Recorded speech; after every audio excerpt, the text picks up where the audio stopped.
Hey, Pastor Curt here, coming to you from the Flipside Studios.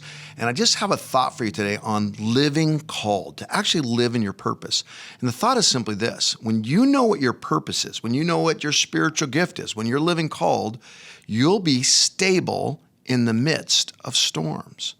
You see, we all are going to have storms. The question is how you handle them. I had this storm come into my life once. It was a wacky street preacher. Back in the day, these wacky preachers would come on the university campuses, and the first one I ever encountered, man, he just really got under my skin.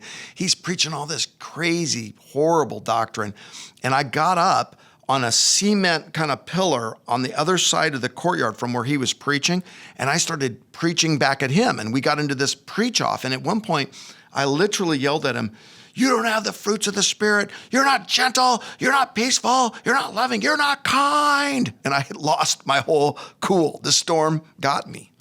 A few years later, I kind of learned how to deal with these guys. I had one come on campus once, and sure enough, I got it, mano a mano again. But this time, I said, "By the way, sir, I agree with what you're saying."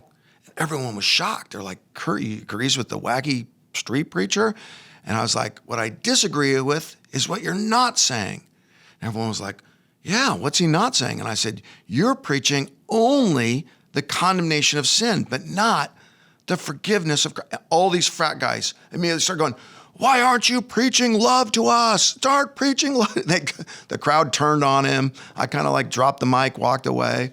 What's the difference from getting rattled the first time and being prepared the second time? Well, the difference was my knowledge of who I was and my knowledge of who God was. As I grew in maturity, well, I didn't have to lose my cool. I knew how to handle the situation. Ephesians chapter 4 is perfect for this. It says that when we reach the full measure of our knowledge of Christ, when we grow up and mature, something happens. Look at this. Verse 14. "Then we will no longer be infants, tossed back and forth by waves and blown here and there by every wind." Why should you know what you're called to? Why should you pursue maturity in that calling? Why should you know your spiritual gift and practice it? Because it brings stability to your life.